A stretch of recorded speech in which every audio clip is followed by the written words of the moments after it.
Supreme court ने एक फैसले में कहा है कि यूपी शहरी भवन किराया और बेदखली विनियमन कानून 1972 की धारा 21(1)(1) के तहत वास्तविक जरूरत के आधार पर दुकान खाली कराने की मांग करने के लिए मकान मालिक के बेरोजगार होने की आवश्यकता नहीं है। जस्टिस यूयू ललित की पीठ ने कहा कि यह प्रावधान केवल इतना ही कहता है कि मकान मालिक की जरूरत वास्तविक होनी चाहिए। इसमें यह कहीं नहीं कहा गया है कि ये कार्यवाही करने के लिए मकान मालिक का बेरोजगार होना जरूरी है, तभी वह इस धारा के तहत अर्जी दे सकता है। कोर्ट ने कहा कि तथ्य दर्शाते हैं कि एक दुर्घटना में अपीलकर्ता का एक पैर खराब हो गया था। वह वास्तव में चाहता था कि उसका बेटा कुछ व्यवसाय शुरू करें। भारत में 93% भारतीय मौत की सांस ले रहे हैं, यानी वे ऐसे क्षेत्रों में रहते हैं जहां वायु प्रदूषण का स्तर विश्व स्वास्थ्य संगठन WHO के मानकों से अधिक है। हाल में जारी एक वैश्विक रिपोर्ट में यह बात कही गई है। रिपोर्ट से पता चला है कि इसके परिणामस्वरूप भारत में जीवन प्रत्याशा लगभग 1.5 वर्ष कम हो गई है। हाल में हेल्थ इफेक्ट्स इंस्टीट्यूट HAI द्वारा वार्षिक स्टेट ऑफ ग्लोबल एयर नाम की रिपोर्ट जारी की गई है। इस अध्ययन से पता चला है कि 2019 में 83 माइक्रोग्राम क्यूबिक मीटर मिलीग्राम घन मीटर की औसत वार्षिक जनसंख्या भारित PM2.5 के साथ भारत में PM2.5 को 9,79,700 मौतों के लिए जिम्मेदार ठहराया जा सकता है। देश के केंद्रीय औषधि प्राधिकरण की एक विशेषज्ञ समिति ने सीरम इंस्टीट्यूट ऑफ इंडिया के कोविड-19 टीके कोवोवैक्स को 12 से 17 साल के बच्चों के लिए इमरजेंसी इस्तेमाल देने की सिफारिश की है। आधिकारिक सूत्रों ने शुक्रवार को यह जानकारी दी। भारत के औषधि महानियंत्रक ने 28 दिसंबर को युवाओं में आपात स्थिति में सीमित उपयोग के लिए कोवोवैक्स को स्वीकृति दी थी। इसे अभी देश के टीकाकरण अभियान में शामिल नहीं किया गया है। आलिया भट्ट की फिल्म गंगूबाई काठियावाड़ी को रिलीज हुए 1 हफ्ते हो चुके हैं। संजय लीला भंसाली के निर्देशन में बनी इस फिल्म ने वर्ल्ड वाइड 108 करोड़ का आंकड़ा पार कर लिया है।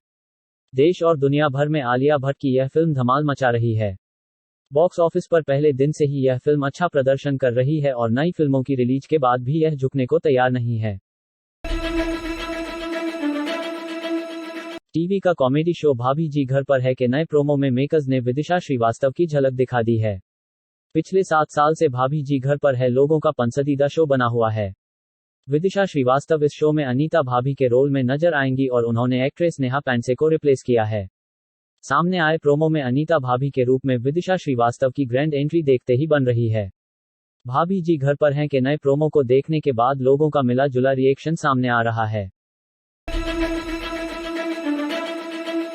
आजीवन कारावास की सजा पाने के बाद फरार चल रहा 1 लाख का इनामिया बदमाश सतीश सिंह शुक्रवार को पुलिस मुठभेड़ में सरपतहा थाना क्षेत्र के गैरवाह रामपुर के पास मारा गया। वह 12 वर्षों से पुलिस के लिए सिरदर्द बना था।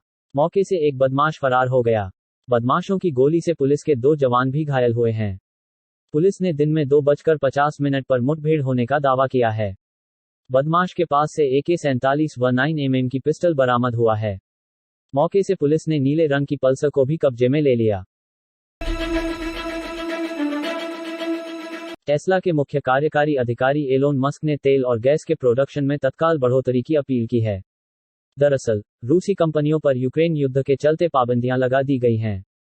इसे लेकर इलेक्ट्रिक वाहन और स्वच्छ ऊर्जा कंपनी के सह संस्थापक मस्क ने कहा कि इस कदम का टेस्ला पर नकारात्मक असर पड़ेगा। हालांकि, उन्होंने स्वीकार किया कि स्थायी ऊर्जा समाधान रूसी तेल और गैस निर्यात के लिए तत्काल प्रतिक्रिया नहीं दे सकते हैं। रूस का यूक्रेन पर आक्रमण जारी है। इस बीच उत्तर कोरिया ने शनिवार एक मिसाइल की टेस्टिंग कर अपने पड़ोसी देश दक्षिण कोरिया को डरा दिया है। दक्षिण कोरिया की सेना ने कहा है कि इस साल परमाणु हथियारों से लैस इस देश ने 9वां संदिग्ध हथियार परीक्षण किया है। सियोल के जॉइंट चीफ्स ऑफ स्टाफ ने एक बयान में और ब्यौरा दिए बिना कहा, उत्तर कोरिया ने पूर्व की ओर एक अज्ञात प्रक्षेप्य दागा है।